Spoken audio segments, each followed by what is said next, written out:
ketika kami bersama Tuhan Yesus, maka kami selalu dibawa ke dalam jalan yang benar. Kami selalu dibawa kepada ladang yang hijau. Kami selalu, walaupun di dalam lembah yang gelap ataupun di dalam tanah yang kering, tetapi Tuhan selalu memberikan kami kesegaran. Sebab itu Tuhan, pagi hari ini kami rindu untuk mendengar suara, rindu mendengar sabda-Mu untuk menyegarkan jiwa kami, membersihkan pikiran kami, dan menuntut di dalam tindakan kami. Berfirmanlah kepada kami di pagi hari ini. Dalam nama Tuhan Yesus kami berdoa syukur. Amin. Silakan duduk Ibu Bapak dan Saudara yang dikasihi Tuhan Yesus Kristus. Shalom.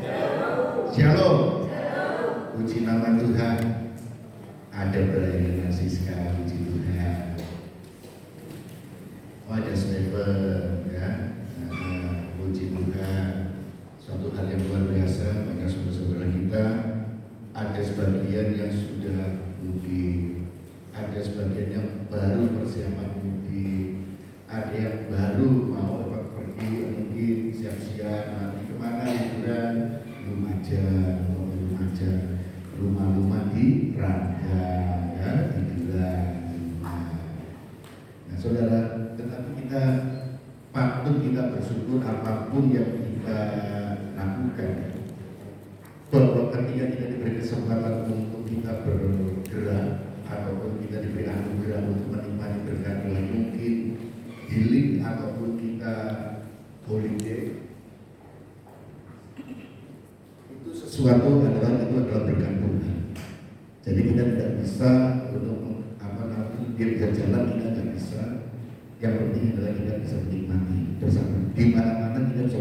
Orang dari Jakarta, luar pulau pun balik ke Surabaya, ya kan, ada ke Surabaya ini, Surabaya jadi tujuan. Dari Surabaya mau ke Kediri kecil, itu kampungnya. Ada kemana? Jadi kita ada di mana, nggak perlu kita bingung. Ada yang dari Jakarta ke Surabaya, ada yang dari Surabaya ke Blitar, ada yang dari mana ke mana, Trenggalek segala macam. Jadi semua itu sebenarnya tergantung dari kita itu kangennya apa. Kita ada di mana kita ada di sejahtera, maka tempat di mana kita tinggal itu adalah surga di dunia ini, ya. Jadi kita harus gimana? Kita akan pagi hari ini sebelum kita masuk dalam perjamuan kudus, kita akan belajar tentang satu topik yang saya beri judul adalah tanggalkan yang menjerat. Tanggalkan yang menjerat kita. Saya percaya bahwa di dalam hidup kita ini selalu ada kerikil-kerikil. Perjalanan hidup kita tidak akan pernah lancar-lancar saja. Selalu ada persoalan demi persoalan yang kadang-kadang itu menjadi penghambat kita untuk kita maju. Baik itu di dalam usaha kita, dari itu dalam pekerjaan kita, rumah tangga kita, selalu ada jalan kerikil-kerikil yang menghadang kita. Tetapi saudara, dari kerikil-kerikil itu ataupun gelombang-gelombang kehidupan kita itu, kalau kita mencerna dan kita mensyukuri kepada Tuhan dan kita mengandalkan Tuhan, sebenarnya itu adalah sarana Tuhan itu ingin menunjukkan jalan yang terbaik untuk kita. Dengan kita mungkin hidup rumah tangga kita, kalau kita tidak pernah ada suatu konflik, maka kita tidak akan pernah mengenal pasangan kita masing-masing.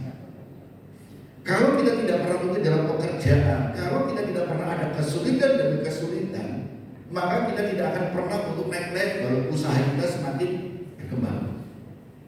Kalau ilmu pengetahuan tidak berkembang dan kita tidak pernah mengikuti, kita menyerah karena ada mungkin pengetahuan yang kita belajar, kita kuliah, dan kita ketika ada ujian kita langsung menyerah, maka saudara tidak akan pernah menggapai masa depan. Itu apa? Kesuksesan. Karena apa? Mungkin orang berkata, aku kuliah, ijazah itu kadang nggak dipakai, betul. Tetapi ijazah itu adalah tanda bahwa saudara itu sudah kuliah dan mencapai pada akhir garis dari perkuliahan itu. Maka selalu saya katakan dan saya punya prinsip, kalau aku mau kuliah maka harus sampai selesai. Kalau tidak sampai selesai, mendingan gak usah kuliah. Sehingga kalau kita mau mengambil keputusan kuliah, maka harus utamakan sampai selesai, tepat waktu, jangan molor.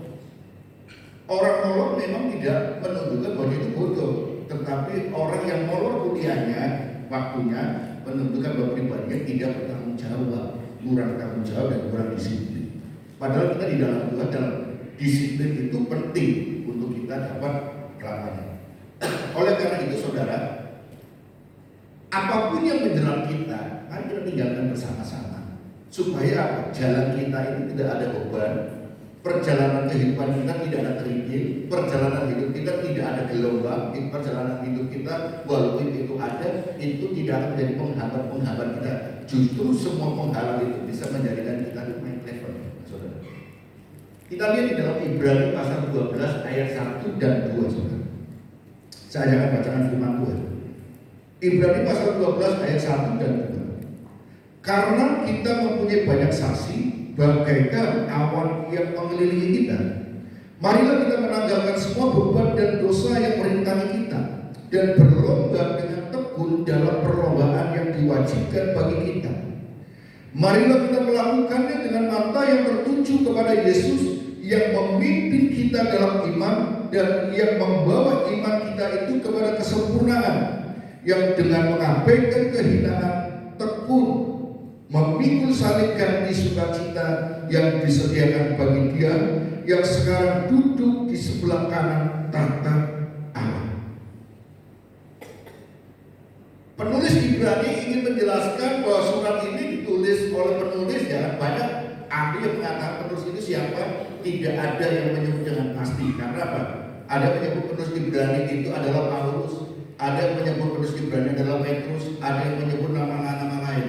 Tetapi kalau kita melihat bahwa ini ditujukan kepada orang Yahudi yang Kristen yang ada di luar negaranya, saudara.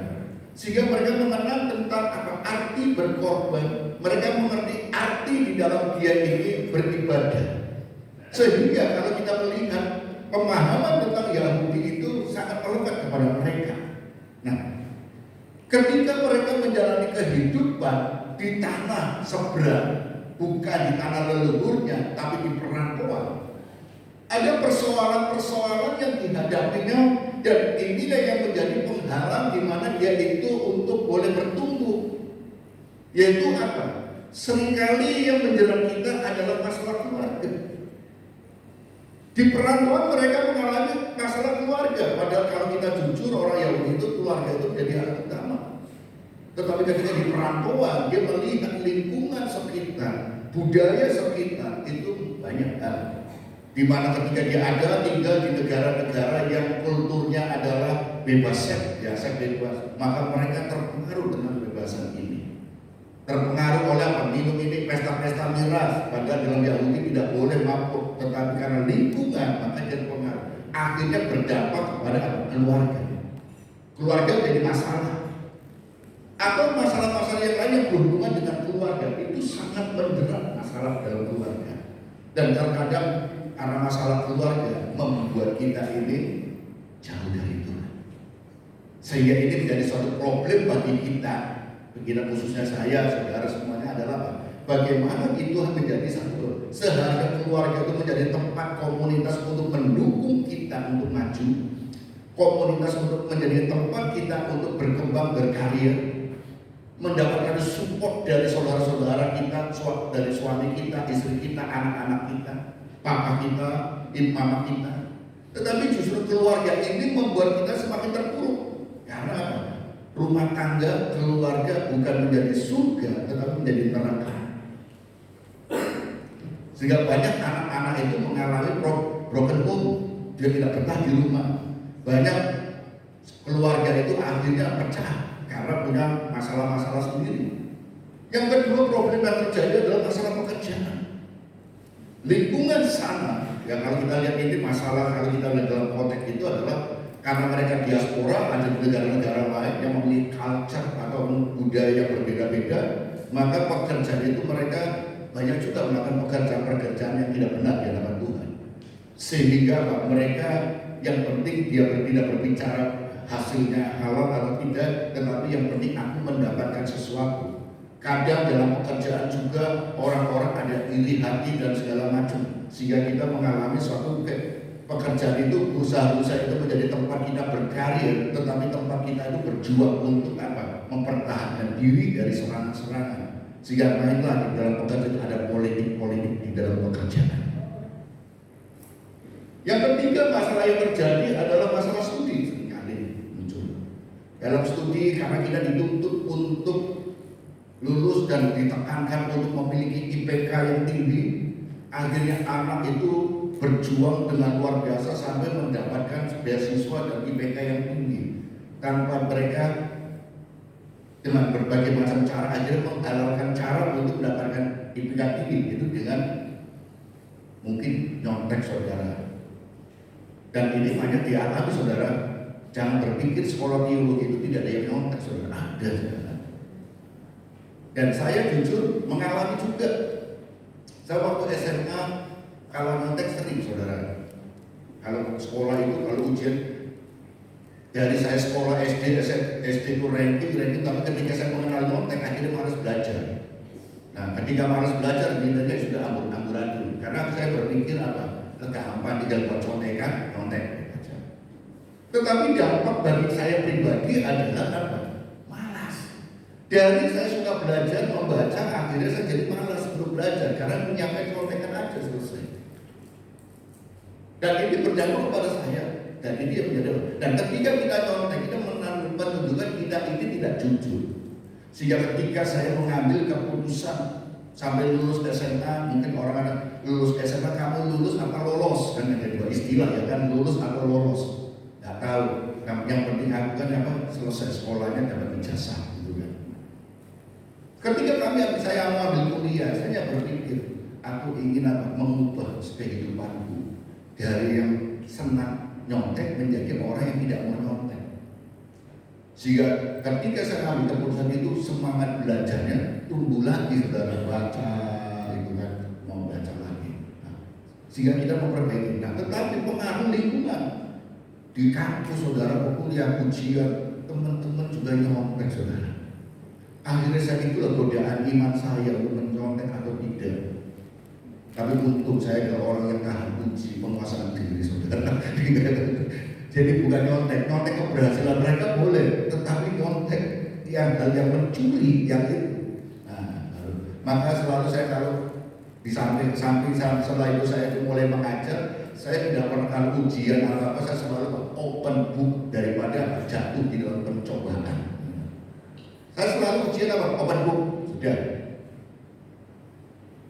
Pak dan ini enggak open book daripada kamu tutup apa namanya close book, tetapi kamu nyontek. Lebih baik open. Nah ketika open di buku nggak ada saudara. Di ujian apa di buku nggak ada. Buka-buka paling. Nah sekarang anak-anak modern zaman sekarang pinter pakai aplikasi ya kan, cari jawaban terus kemudian di apa namanya cek GPT ya kan, menggunakan itu cari di Google. Maka ketika ujian online itu aduh ada handphone bertengeng boleh jawabannya di sini saudara. Jadi kita saya selalu ujian kasus itu apa? Problem solving, memecahkan kasus saudara. Pemahaman sehingga bagi cari-cari nggak ada saudara. Maka ada seorang profesor ya wakil menteri pendidikan itu kan dia kata kalau dia memberikan seorang ujian ini waktu saya menjadi satu ketika tiru saudara. Kalau saya memberikan ujian itu saya coba dulu gimana, cari jawaban dia apa? Dia masukkan di ChatGPT. Kalau nggak ada jawaban itu soalnya. Tapi kalau ada jawabannya nggak jadi bahan ujian. Karena apa? Teknologi itu berkembang gitu kan. Teknologi itu berkembang. Maka dia selalu memberikan ujian-ujian seperti demikian. Nah saudara, masalah uang, setiap orang itu butuh uang. Tidak ada orang yang tidak butuh uang. Dan tidak ada orang yang katakan aku gak doyan duit. Memang duit dimakan gak bisa. Tapi dengan uang atau dengan duit kita bisa beli makanan yang enak saudara. Tetapi Tetapi ketika kita fokus kepada uang, tidak bisa mengelola sebagai perbendaharaan yang baik, maka uang itu akan menawan hati kita. Sehingga fokus kita bukan kepada Tuhan, tetapi kita fokusnya kepada alatnya ini. Padahal uang itu adalah alat. Kita berobat sakit butuh uang. Uang itu sebagai alat untuk kita itu mencukupkan diri kita dan untuk kebutuhan-kebutuhan kita. Itu butuh uang. Tetapi marilah, tapi jangan sampai masalah uang, masalah studi, masalah pekerjaan keluarga itu justru menjadi suatu jeratan untuk kita. Bukan kita untuk bertumbuh, mencapai kesuksesan dan berkenan kepada Tuhan, tetapi justru ini menjadi penghalang kita untuk kita memiliki relasi, memiliki hubungan, memiliki perkenanan di hadapan Tuhan. Justru ini jadi bagian. Kenapa, saudara? Karena akar dari semuanya dosa, yang adalah dosa, saudara. Kalau saudara yang menjadi sebenarnya pekerjaan itu baik, uang itu baik, studi itu baik, tetapi ketika dibumbui dengan dosa, keluarga itu baik, itu ada perintah Tuhan. Tetapi ketika kita dibumbui semuanya itu dengan dosa, baik itu dosa perzinahan, dosa ketidakjujuran, yaitu kebohongan, dosa mengambil ada ilahan jalan Tuhan, maka itu yang akan menjerat kita. Studi itu bagus untuk kita, tetapi ketika dibumbui dan dikuasai oleh dosa, maka kita akan menggunakan semuanya itu untuk apa? Untuk tidak berkenan kepada Tuhan. Maka karena itu, saudara, kita perlu hati-hati. Kita harus memahami apa itu dosa. Oleh karena itu, kalau saudara ingin tahu mana yang menjerat kita dalam dosa itu apa, saudara bisa membaca di dalam 10 perintah Allah dalam perjanjian lama. Fungsi kalau kita lihat perjanjian lama adalah untuk menunjukkan dosa-dosa itu seperti apa sih. Jadi perjanjian lama itu sifatnya untuk menunjukkan dosa. Itu apa dosa? Dalam 10 perintah Allah itu dengan jelas. Kalau saudara daripada baca semuanya, ya kan, 10 perintah Allah itu bacaan, ingatkan itu dosa ini, tunjukkan. Jangan membunuh, jangan ada ilah lain di hadapanmu, jangan bersaksi dusta, hormatilah orang. Kalau saudara tidak hormat orang tua, itu dosa. Karena itu perintah Tuhan. 10 perintah Allah. Jangan mengingini orang lain, jangan mengingini harta orang lain, segala. Itu dosa. Ketika saudara melanggar 10 perintah Allah, ini dosa. Yang lain dia terjemahan, penafsiran dan penerapan demi penerapan. Nah, perjanjian baru itu adalah apa? Memberikan solusi bagaimana mengatasi dosa itu. Karena dalam perjanjian lama dosa itu tidak ada solusinya, hanya dengan korban. Maka orang saling pada masa perjanjian lama adalah dengan mempersembahkan korban bakaran, korban sembelihan sebagai penghapus dosa. Ketika dia mempersembahkan itu berkenan kepada Tuhan, dosanya dihapuskan. Tapi saat itu yang belakang, ke depannya masih ada lagi. Jadi penghapusan dosa itu tidak sempurna. Oleh karena itulah Yesus datang untuk menyempurnakan dalam hal penghapusan dosa, untuk menyelesaikan dosa, itu lewat korban Yesus di kayu salib. Perjanjian lama hanya menunjukkan ini dosa lo. Kamu ini dosa. Solusinya bagaimana untuk menyelesaikan? Ya kan? Hanya lewat korban. Perjanjian baru, Yesus memberikan suatu perjanjian yang baru, yaitu dengan dirinya, korban Yesus kayu salib menyelesaikan semua dosa, sehingga kita boleh menerima anugerah Tuhan, yaitu keselamatan daripada Tuhan Yesus Kristus. Perjanjian baru menyelesaikan, perjanjian lama menunjukkan dosa. Jadi itulah kalau kita melihat. Oleh karena itulah, untuk menyelamatkan manusia tidak untuk hidup benar di hadapan Tuhan itu hanya oleh kasih karunia. Tidak ada manusia yang hebat yang bisa tidak pernah lepas daripada dosa. Bisa, tetapi karena anugerah Tuhan sajalah kita bisa untuk bebas dari dosa. Maka saudara, kalau saudara jatuh di dalam dosa, saudara menyia-nyiakan kasih karunia Tuhan. Saudara sudah tunjukkan dosanya, gini loh, kamu dosa salah ini, melakukan ini, tetapi diulang-ulang terus, maka kita lebih bodoh daripada keledai. Kalau dia tidak akan jatuh pada lubang yang sama, saudara. Tetapi kalau kita jatuh di lubang yang sama terus menerus, kita ini lebih bodoh daripada keledai.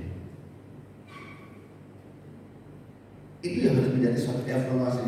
Maka orang yang melekat kepada Tuhan tidak akan pernah mundur. Nah, dari hal ini apa yang harus kita lakukan, saudara?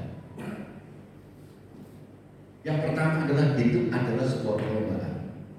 Kita harus memiliki mindset, pemahaman bahwa hidup itu adalah sebuah perlombaan, saudara. Oleh karena itu, kalau kita membaca ayat yang 12, Ibrani 12 ayat 1, saya katakan, dan berlomba dengan tekun dalam perlombaan yang diwajibkan bagi kita. Hidup ini adalah perlombaan, jadi kita tidak boleh santai. Karena Pak Iblis itu selalu menekan dan mulai mengancam kita, terus mengintai kita. Kadang saya guyon dengan anak-anak muda, ya apa kamu sudah ini? Coba caranya kamu apa? Kalau ada itu targetnya mana? Bidik, pas, tembak. Gitu kan. Iblis juga demikian, membidik terus, saudara, sampai kita lengah, kena tembak, saudara. Oleh karena itu kita harus perlu waspada. Itu berlomba. Kita tidak ada di dalam kancah perlombaan di dunia ini. Itu dengan orang-orang kita berlomba dalam apa? Di dalam kita iman kita, dalam segala hal. Maka orang saudara, di dalam kita berlomba, maka kita harus perlu mengetahui apa? Ketentuan yang berlaku. Suatu pertandingan, seorang atlet dia harus tahu aturan mainnya seperti apa. Pemain sepak bola harus tahu mana yang sesuai dengan regulasinya bagaimana. Dia harus tahu apa yang disebut dengan offset, apa yang perannya kiper, apa yang boleh dilakukan dan tidak boleh dilakukan, apa syarat untuk gol, apa syarat perpanjangan waktu, apa syarat pemain begini, semua harus tahu dengan ketentuan-ketentuan. Dan pemain juga harus pintar, saudara, cerdas di dalam menerapkan strategi daripada pelatih. Sehingga dia bukan asal main, asal otot, tetapi juga otak juga pintar. Yaitu dengan apa? Bagaimana dia regulasinya demikian, dia harus bisa dengan taktik demikian, maka dia harus melakukan demikian supaya apa? Dia tidak lolos daripada regulasi, tidak menyalahi regulasi, dan dia bisa menyelesaikan dengan kemenangan. Demikian juga kita ini di dunia ini sedang berlomba. Dan kita harus tahu ketentuan peraturan hidup di dalam Tuhan seperti apa. Dan kita juga harus cerdik seperti ular dan tulus seperti merpati. Yaitu apa? Dengan kita tahu aturan-aturan apa, ketentuan situasi kondisi sekitar kita, lawan kita itu siapa, maka kita harus memiliki kecerdikan. Oleh karena itulah, untuk kita boleh memiliki kecerdikan, syarat utama adalah kita bersekutu dengan Tuhan. Dengan kita bersekutu dengan Tuhan, maka hikmat Tuhan akan turun kepada kita. Kalau kita tidak memiliki persekutuan, doa dengan Tuhan, kita tidak akan pernah. Kita akan selalu mengandalkan hikmat kita, pengetahuan kita. Padahal pengetahuan kita ada batasnya. Pengetahuan kita ini apa? Kadang-kadang apa? Berubah. Karena perkembangan dunia ini sudah berubah. Tetapi dengan hikmat Tuhan, problem keluarga, problem pekerjaan, problem studi, problem keuangan, kita dengan hikmat Tuhan dapat menyelesaikan itu. Kita tahu mana yang harus kita lakukan. Oleh karena itu, kenapa saya senantiasa ayo lakukan persekutuan dengan Tuhan, yang rumah tangga, yang sudah berkeluarga, ayo supaya karena berkeluarga itu tidak dibilang indah yang indah, tapi dibilang itu menjalani yang susah. Karena apa? Dalam rumah tangga itu dua pribadi, suami dan istri pribadi itu tidak bisa disamakan. Ayo kita jujur, ada nggak bisa menyamakan karakter, dua karakter yang disamakan? Nggak bisa. Selama-lamanya karakter itu tidak bisa disamakan. Setiap orang beda-beda. Siapa yang tahu isi hati orang? Kita tidak tahu. Tetapi hidup Tuhan mengikat pernikahan itu lewat apa? Janji nikah, komitmen. Sehingga lewat komitmen inilah yang harus dipegang di dalam hidup keluarga rumah tangga. mengingat keluarga suami, istri, anak-anak, dan mungkin hamba. Bagaimana? Firman Tuhan mengatakan, hei istri tunduk pada suami, hei suami kasihlah istrimu, orang tua kepada anak jangan sakiti hati anakmu, anak kepada orang tua hormatilah orang tuamu, pada hambanya juga demikian, tidak nyakiti mereka. Diatur semua dalam firman Tuhan, memberikan solusi dalam perjanjian baru. Perjanjian lama katakan hormatilah ibu bapakmu dan tidak boleh menyakiti yang lain. Dijelaskan oleh Rasul Paulus, tunduklah pada suami, ya istri, apapun, walaupun suaminya begini lemah, tunduk. Aku nggak ini apa nih? Nggak sabaran melihat ini suamiku di surga lemah, biar memberikan kesempatan. Kalau suami ini geraknya cepat-cepat, nanti keputusannya terburu-buru. Ada dua orang saudara, kadang saya memperhatikan. Saya punya teman, dia yang perempuan ini seorang dokter dan yang laki-laki adalah seorang sipil saudara. Sebelum mereka menikah, mereka itu sudah mulai dekat dan ketika mau jalani sampai ke pernikahan, mereka bingung. Sampai akhirnya selalu sharing ke saya, ya apa ini tak terus enggak, selalu apa melihat mulai kelihatan apa sisi-sisi yang lainnya. Saya nggak selalu ketika ini dia tanya gitu, saya hanya menjawab ini. Dalam kesimpulan saya ada 3. Kamu pikirkan, nggak perlu dijawab tapi direnungkan. Kalau kamu cocok dengan dia merasa ini dari Tuhan, lanjutkan. Kalau kamu ragu-ragu dengan orang ini, tunda dulu, gumuli dulu. Kalau kamu yakin bahwa dia itu bukan jodohmu, putuskan sekarang. 3 hal tadi. Gak perlu dijawab, yang perlu adalah kamu renungkan dan kamu akan keputusan sendiri. Setelah dia cerita-cerita kembali dalam proses saya katakan ini, kadang itu profesi orang itu karakter itu saling melengkapi. Kamu seorang dokter, ketika kamu melakukan profesi itu, kamu itu sudah akhirnya terbentuk sudah segala sesuatu ambil tindakan yang penting apa? Segera. Dokter itu selalu untuk segera menyelamatkan, segera untuk kesehatan supaya sembuh, sehat. Dalam masalah nanti dampaknya seperti apa urusannya nanti, yang penting nyawanya diselamatkan dulu. Dokter cara berpikirnya adalah segera. Sedangkan sipil, orang sipil dia tidak boleh segera, menghitung dengan seksama. Untuk membangun berapa lantai, pasti akan ketika dia akan menerima pembangunan rumah, selalu dia tanya dulu mau berapa lantai, modelnya seperti apa, bla bla bla, ditanya detail. Setelah itu digambar di ini segala macam, dihitunglah.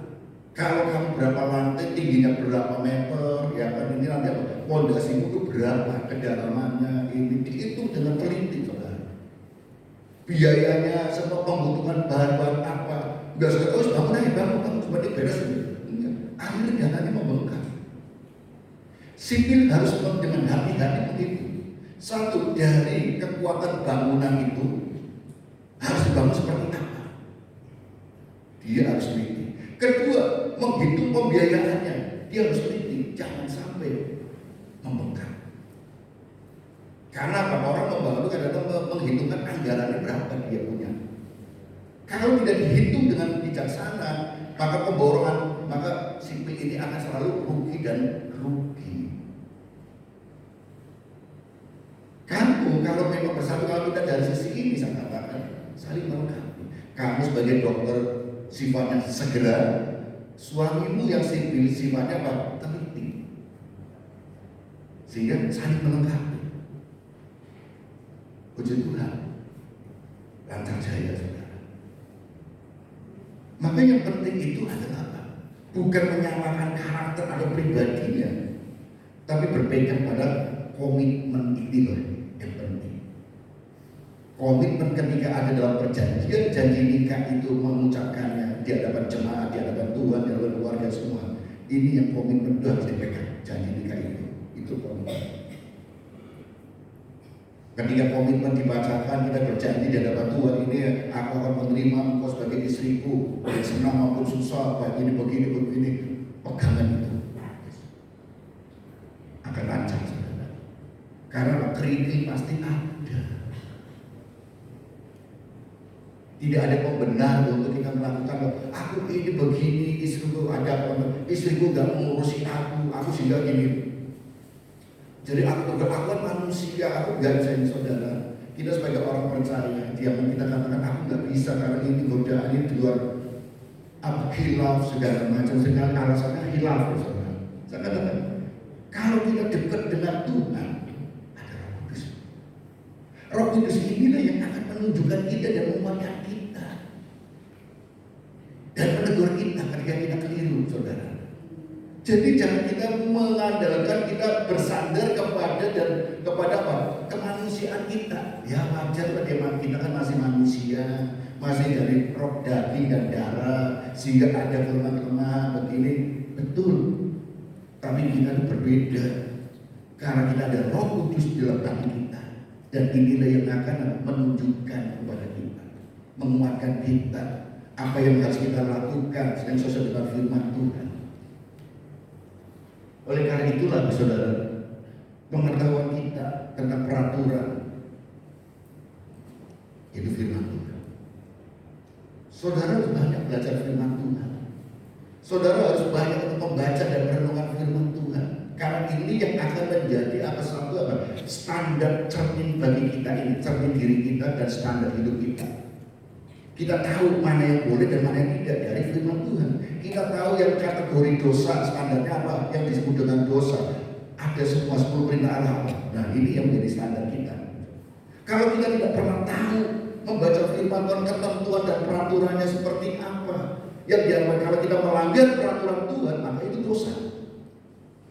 Kalau kita melanggar peraturan di dalam masyarakat, itu adalah pelanggaran masyarakat. Kalau kita melanggar peraturan yang ditentukan oleh negara, maka kita dapat sanksi dari negara. Kalau kita melanggar ketentuan Allah dalam firman Tuhan, ini disebut dengan dosa. Jadi tidak semua dikategorikan dosa, saudara. Pelanggaran apa yang kita langgar? Dosa hanya bisa diselesaikan lewat pengampunan daripada Tuhan Yesus Kristus. Korban Yesus menyerahkan diri kepada Tuhan. Kalau saudara melanggar peraturan lalu lintas, lampu merah diterapkan, pelanggaran itu harus diselesaikan dengan persidangan apapun, dengan denda, bayar denda, selesai. Saudara melanggar peraturan ini, undang-undang KUHP pidana, saudara akan dihukum sesuai dengan aturan pidana.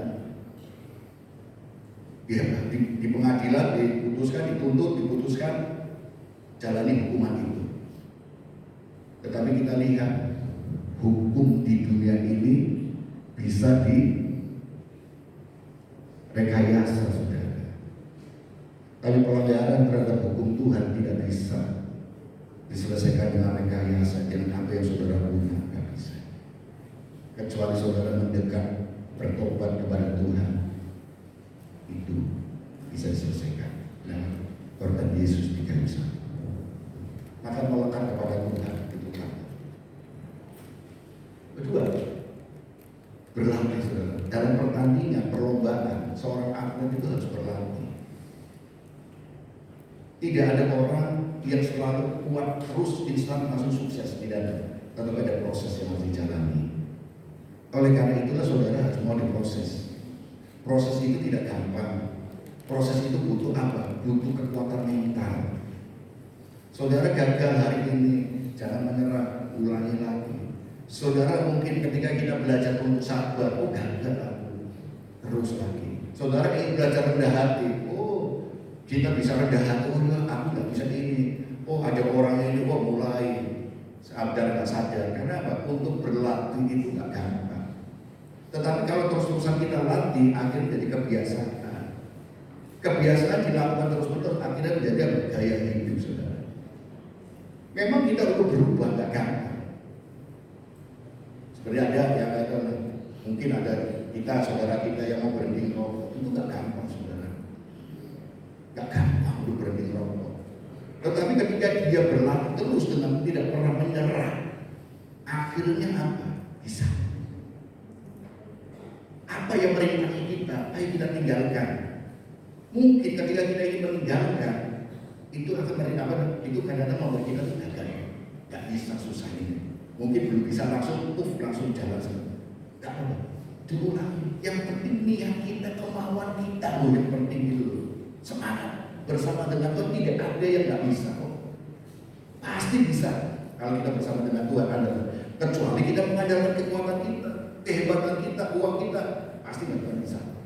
Karena ada hal-hal yang tidak bisa diselesaikan dengan itu. Hanya dengan penyertaan Tuhan tidak bisa. Berlatih terus, jangan menyerah, semangat. Nah, kemarin ketika saya berbicara di IDM, kita ini ada sesuatu apa? Support system, saudara. Kita ini satu sistem. Di dalam komunitas gereja kita bisa saling mengingatkan. Di dalam komunitas gereja, saat pribadi ataupun ini, kita ini butuh diingatkan, kita butuh disupport, dan kita pun patut mensupport dengan yang lain. Maka firman Tuhan selalu katakan saling, dan dalam kamu saling mengasihi, saling menghormati, saling menasehati, saling. Artinya bukan satu sisi yang pendetanya aja yang menasihati saudara, tetapi saudara juga memberikan support kepada saya. Saya memberikan support kepada saudara. Jadi saling. Saling mensupport itu. Jadi kita tidak ada orang yang aku itu butuh orang lain untuk seperti kita pun perlu mensupport orang. Di dalam satu sistem itu akan bekerja sama sistem kita. Support system. Jadi kita saling mensupport satu dengan yang lain. Tidak ada orang yang hebat. Tidak ada orang yang sempurna. Kita butuh orang-orang untuk mendukung kita dalam satu sistem kita ini. Kita ini satu keluarga, kita ini satu gereja, satu keluarga, di rumah kita bersama-sama, maka harus saling kerjasama, mensupport. Nanti kalau kita lihat ya saudara, adik-adik kita, anak-anak kita, jin itu nanti akan ibadah di bawah dengan full team saudara. Mari kita support mereka. Kita sebagai orang-orang tua butuh untuk mensupport mereka, dan mereka kan butuh support kita, saudara. Dan kita pun nanti butuh mereka, supporting mereka untuk kita. Karena kita tidak bisa untuk seterusnya, ataupun kita tidak bisa kita ini apa hebat segala-galanya. Bukan. Ada celah, ada ruang yang akan diisi oleh mereka. Dan mereka tidak ada sempurna. Walaupun mereka hebat, mereka punya ide yang luar biasa, tetapi tanpa support dari kita, nasihat dari kita, dia juga tidak akan bisa jalan dengan. Karena apa? Selalu saya katakan, ibu bapak mungkin tidak bosan mendengar saya bicara. Ibu bapak dengan saya pengalamannya lebih banyak ibu bapak. Saya butuh ibu bapak yang lebih senior. Kenapa? Ibu bapak yang sudah lebih tua dari saya, pernah seusia saya, saudara, pernah muda. Tetapi saya belum pernah tua, saudara. Ayo saudara, yang remaja butuh kita, karena kita pernah seusia remaja. Tapi yang remaja belum pernah seusia dengan kita. Pengalaman itulah yang kita bagikan kepada mereka, untuk mensupport mereka apa yang dibutuhkan. Karena kita pernah mengalami ke usia dia kok. Kesulitannya di mana, masalahnya di mana, tantangannya di mana, dan apa yang kita butuhkan tidak pernah. Mereka itu tidak seperti orang mau menikah, ya kan? Tangannya kadang-kadang ditanya, ya apa persiapan kamu, bagaimana ini? Ya baik-baik saja, begini begitu. Kadang-kadang jawabannya apa? Gak sesuai dengan keinginan kita. Yang kata inginnya begini. Kami harus memahami, dia belum pernah menjalani hidup pernikahan, baru memulai, saudara. Jadi belum ada pengalaman. Kalau kita sudah mengalami, itu yang membedakan. Tetapi dengan kita mensupport mereka, kita membimbing mereka, maka mereka bisa apa?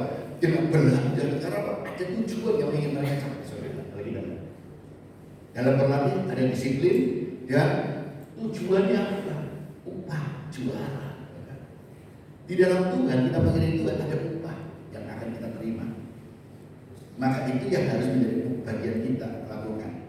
Bertekun, disiplin. Kalau kita berlatih dengan disiplin, Karena Tuhan yang menyertai kita, Tuhan yang memberikan hikmat kepada kita, Tuhan yang memberikan janji kepada kita, dan Dia adalah pelatih kita.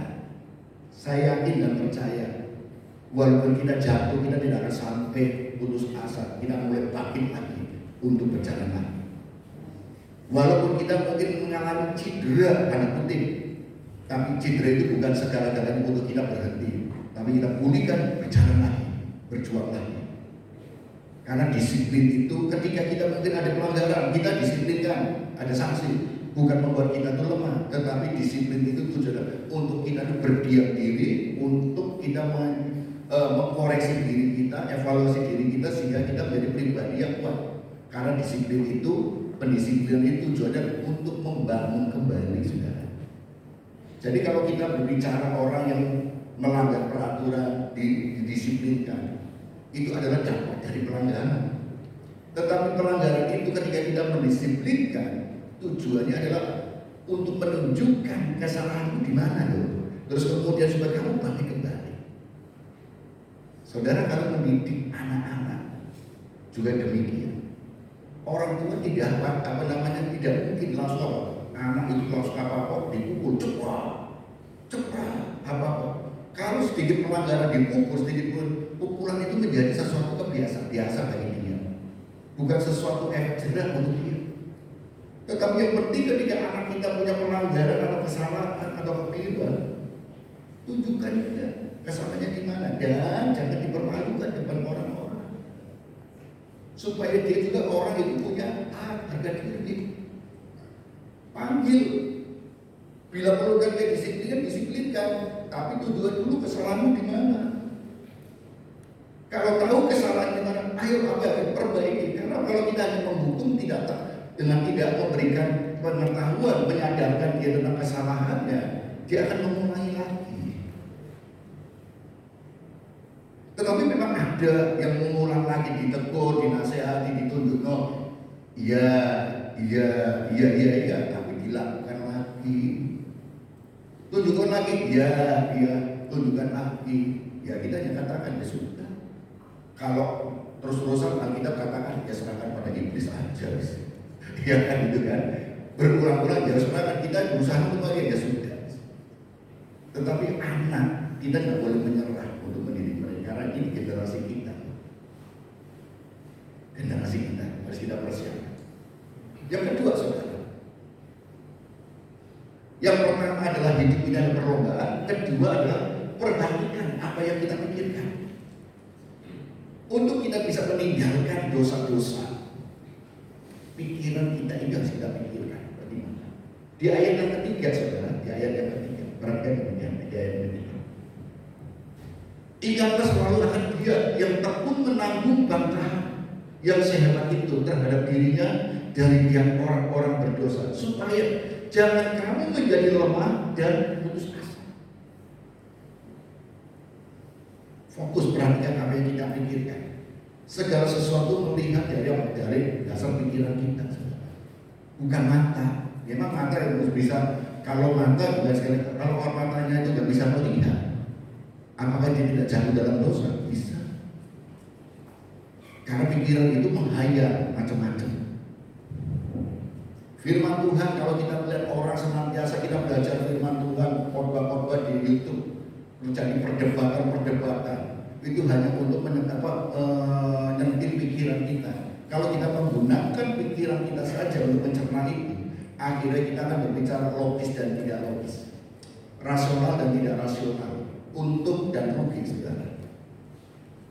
Maka pikiran itu kita penting, supaya apa, pikiran kita ini bening, jernih, sehingga apa yang kita lihat, pikiran kita, kalau kita dalam koridor filternya adalah pikiran kita itu benar, maka kita akan mendapatkan sesuatu yang indah, saudara.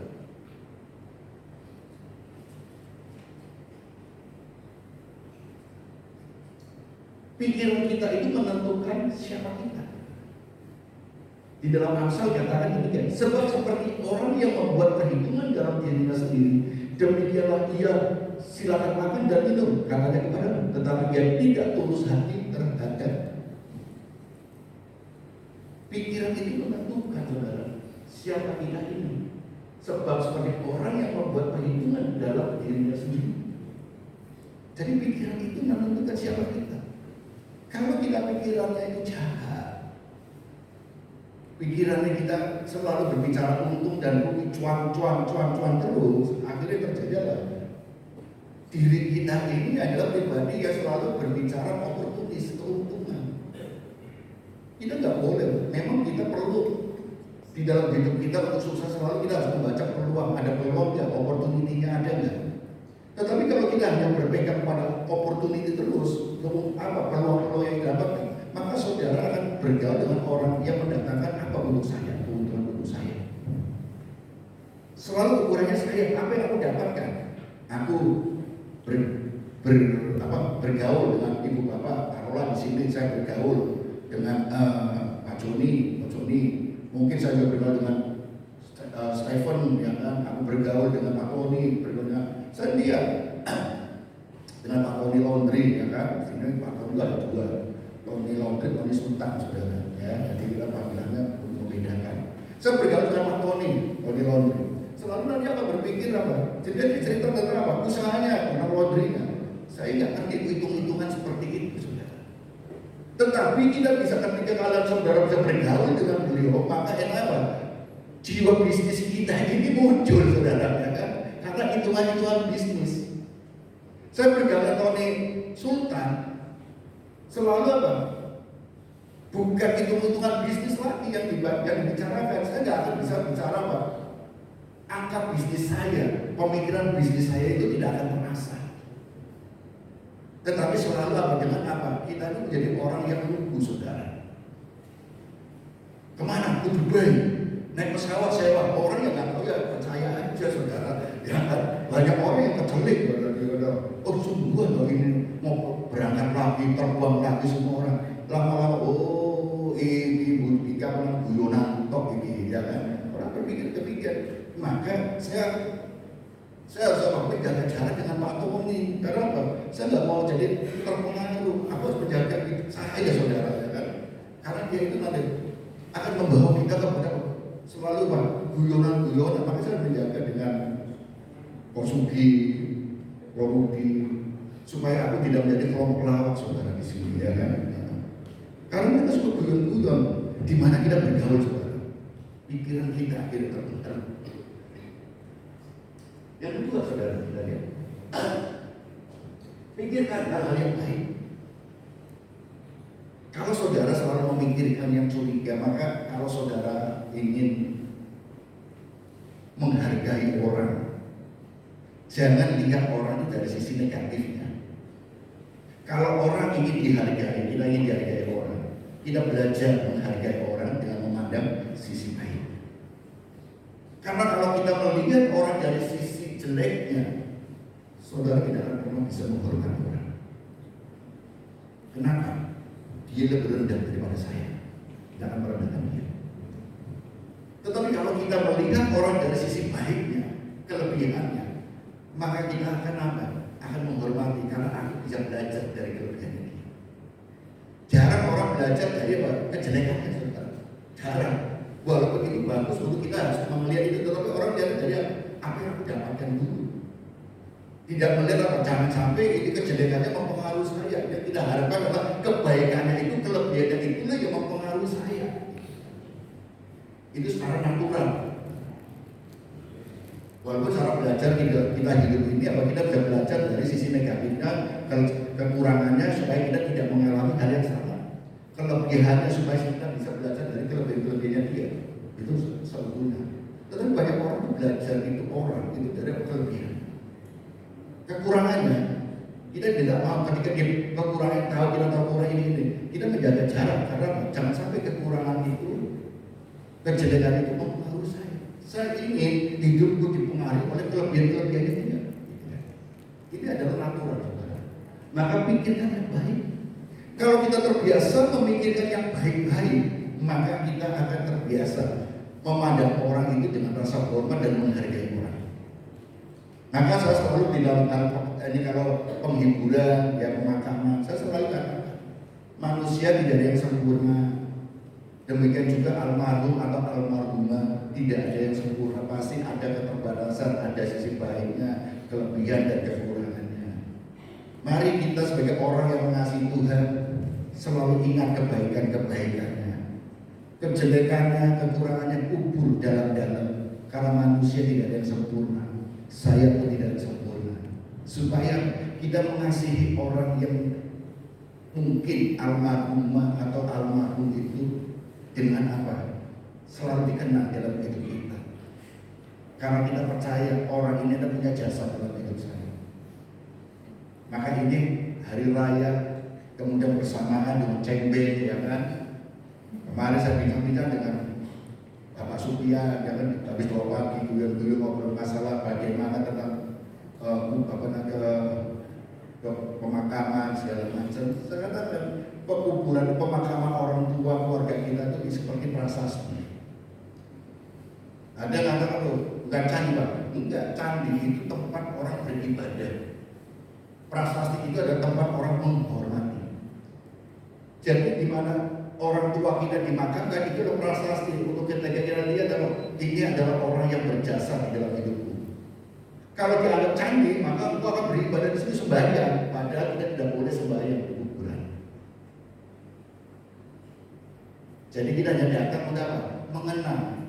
Disinilah orang yang berjasa atas hidupku, sehingga aku bisa lahir di dunia ini, aku bisa menikmati kehidupan dan kesuksesan sampai hari ini berkat orang tua saya yang telah melahirkan saya dan merawat saya, mencukupkan kebutuhan saya, mendidik saya sehingga sampai ini. Dan kita patut menghormati. Firman Tuhan katakan, hormatilah ibu bapakmu. Jadi jangan kita lupakan. Ingat. Pikirkan perkara-perkara surga, bukan dunia saudara. Kalau kita mikir dunia, gak ada selesainya saudara. Kita selalu kecewa dan kecewa. Kalau kita memikirkan perkara-perkara surga, ada dari sejahtera, sukacita, hidup itu akan menempel, saudara. Enak, hati gembira. Yang kata si Bora, apa kan? Hati gembira apa kata? Iya, ya. Kata si Bora tadi kita berbicara saya, kata si Bora bagus ngobrol dengan ketawa-ketawa. Iya, dengan kita tertawa itu apa? Hati itu gembira. Hormon-hormon semuanya ya itu keluar dengan terlatih sikap. Dan kita akan kalau orang yang suka tertawa senyum-senyum, tante itu apa? Awet muda tante. Kulitnya lucu tante soalnya tante digerak terus tante ini tante. Yang penting ada lawannya, lawan bicaranya tante. Kalau nggak ada lawannya, ketawa-ketawa sendiri, senyum-senyum sendiri, bahaya itu tante. Yang penting ada lawan bicaranya tante, gitu kan. Pikirkan. Yang ketiga saudara, perhatikan apa yang kita lihat mata kita ini. Di ayat yang kedua dikatakan demikian. Marilah kita melakukannya dengan mata yang tertuju kepada Yesus yang memimpin kita dalam iman dan yang membawa iman kita itu kepada kesempurnaan, yang dengan mengabaikan kehinaan tekun memikul salib dan sukacita yang disediakan bagi dia yang sekarang duduk sebelah kanan tata Allah. Mari kita melakukannya dengan mata yang tertuju kepada Yesus. Yang pertama adalah pertandingan, hidup ini pertandingan. Yang kedua adalah pikirkan, perhatikan apa yang kita pikirkan.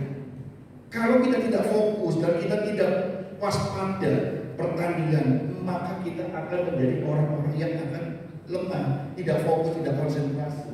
Yang terlebih pertandingan kita itu untuk apa sih? Mencari perkenanan Tuhan. Pertandingan kita apa sih?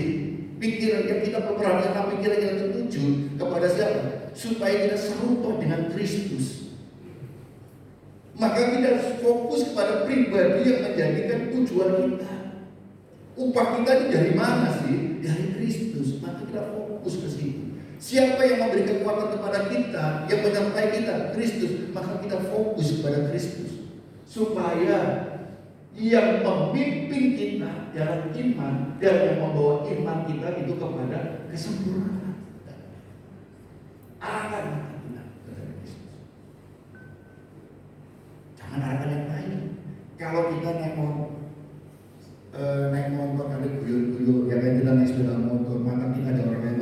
kita nggak fokus konsentrasi. Tadi saya saudara dari rumah setir mobil, saking ngobrol tadi pagi saya nganter anak, kemudian sejalan itu kan, fokus saya karena tadi pagi-pagi saya ke TP saudara. Dari rumah jalan, oh jadi jalan Basuran depannya BRI, saya itu seperti harusnya belok sini, tapi pikiran saya TP mau bablas saudara. Istri saya ngomong, loh kamu ngurus mereka, oh iya, belok saudara. Karena nggak fokus saya. Kalau pertanyaan kita itu serupa dengan Kristus, kalau pertanyaan kita ini ingin perkenanan Tuhan, fokus kepada Kristus, supaya iman kita, karena dengan iman kita diselamatkan. Supaya iman kita itu bertumbuh, iman kita berkualitas, maka kita akan diselamatkan. Tapi kalau kita fokus ke yang lain, nggak akan bisa. Jatuh dan jatuh dan jatuh, kecelakaan demi kecelakaan terjadi. Maka kita harus fokus. Maka kalau kita sendiri-sendiri, kadang nggak enak karena tidak ada co-driver. Cuma yang paling nggak enak itu kalau kita tuh ngajak orang bersama itu, yang di sebelah itu ikut-ikutan ngerem saudara.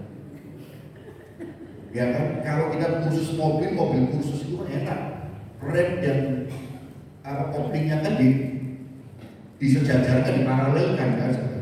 Ini nggak ada. Mobil ini bukan mobil kursus, tapi sebelah kita tuh ikutan kan, salah nanti ada bahasa roh lagi segala macam ya kan. Aduh, kita bikin kaget sebenarnya. Kadang-kadang tidak demikian, harus ada tujuan. Apalagi di jalan-jalan baru ada co-driver enak, entah itu istri atau apa, nunjukkan mana mapnya kemana arahnya. Kalau sendirian susah. Ada yang diajak ngobrol, bicara, kita nggak ngantuk, fokus. Itu adalah begitu. Hidup kita harus ada ingatan. Tapi kita fokus kepada Kristus karena tujuan kita adalah Kristus, bukan yang lain. Pertandingan hidup ini salah rohani harus kepada Kristus. Lihatlah kelemahan dan kekuatan diri sendiri, bukan orang lain. Jangan kita nyalakan orang lain. Koreksi diri kita. Karena persoalan utama sebenarnya adalah diri kita. Kalau engkau adalah orang Kristen, jadilah orang Kristen di tengah-tengah dunia ini. Kalau engkau, maka firman mengatakan, kalau engkau adalah domba yang tinggal di tengah serigala, kamu tetap domba. Jangan ikut-ikutan. Itu orang Kristen. Harus apa? Kamu di tengah kita hidup di tengah-tengah masyarakat yang heterogen. Tetapi kita tidak boleh sama dengan mereka. Tapi kita tetap dari identitas kita, jadi diri kita. Tetap jadi domba, tetap jadi orang Kristen. Maka saya selalu katakan, berbicara keimanan, kita tidak bisa kompromi. Harus fanatik, radikal. Karena keselamatan hanya di dalam Yesus Kristus. Tidak ada dialog lagi kalau bicara iman. Karena iman mau ditentukan jalan ini temukan, nanti muncul ada banyak jalan menuju ke Roma. Keselamatan ada di mana? Terserah mereka. Aku tidak boleh menilai mereka. Aku tidak boleh menghakimi mereka. Mereka punya keyakinan masing-masing dan mereka pun tidak boleh ikut campur masalah keyakinan saya. Karena ini adalah berbicara apa? Berbicara fanatik kami, berbicara keyakinan kami. Tetapi ketika kami berbicara tentang apa yang diperintahkan Tuhan, itu mengasihi sesama, itu bisa kita kompromikan bersama. Ayo kita bicarakan bareng-bareng. Bagaimana kita belajar mengasihi sesama? Nah, ayo kita buat program Natal, berbagi kasih di jalanan. Ini bisa kita bicarakan bareng. Tapi keimanan tidak bisa. Tidak berkompromi, saudara. Maka saudara dalam bergumul dalam keluarga, kalau saudaranya berdebat masalah vertikal keimanan, pasti akannya berantem. Lebih baik sudah saudara mau menangkan mereka, jangan berbicara dulu tentang keimanan di dalam Yesus itu dulu, keselamatan di luar agama Kristus, di luar Yesus Kristus. Neraka, tak perlu itu. Tunjukkan perubahan, buah roh itu muncul dalam dirimu dulu, sehingga orang melihat perubahan orang Kristen, identitas orang Kristen seperti apa, itu dilihat oleh orang. Baru ketika mereka mendekat, baru mereka ingin tahu tentang kekristenan, saudara bisa bawa ke gereja, saudara bisa ajarkan dia di rumah tentang nilai-nilai kehidupan orang Kristen, tentang nilai-nilai siapakah Yesus Kristus, keimanan kita bagaimana, pandangan-pandangan kita Kristen seperti apa, itu baru kita bagi. Tetapi yang penting ada tunjukkan hidup kita ini yang dibaca oleh semua orang, supaya hidup kita selalu benar di hadapan mereka. Orang bisa melihat siapapun menerima kebaikan dan buah roh yang muncul. Kita sabar, kita kasih, kita lemah lembut, kita memiliki penguasaan diri, kita memiliki banyak dan juga yang buah roh itu muncul dari kita. Dilihat oleh semua, dia terang luar biasa ya, menjadi saksi itu luar biasa. Orang yang baik, orang yang begini. Wah, orang kan tanya, kok kamu bisa berubah gini sih? Dulu kamu tuh begini, kok sekarang begitu sih? Kenapa sih itu? Baru kita bisa ceritakan tentang Yesus. Karena Yesus ada dalamku, aku sudah diubahkan begini. Kan mereka tertarik. Aduh, apa saudara, bertobat loh. Kalau nggak terima Tuhan Yesus, kamu masuk neraka. Orang mendengar itu keluar. Hidupmu dulu diterima oleh mereka. Baru saudara bisa menceritakan siapa yang bisa mengubahkan hidupku sehingga sampai bisa berubah demikian. Ceritakan kepada mereka.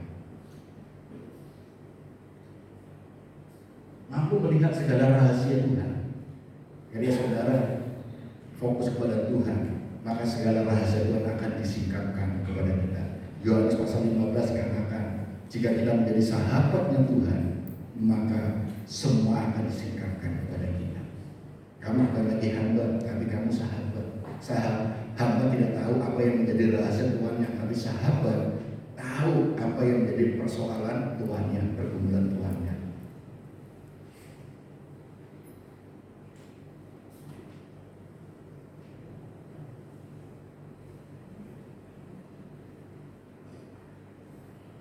Saudara, ingatlah.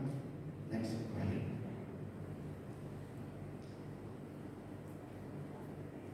Lanjut. Ingatlah saudara, di dalam 2 Samuel pasal 11 dikatakan, sekali peristiwa pada waktu petang ketika Daud bangun dari tempat pembaringannya lalu berjalan-jalan di atas sokor istana, tampak kepadanya dari atas sokor itu seorang perempuan yang sedang mandi. Perempuan itu sangat elok rupanya. Cerita apa ini?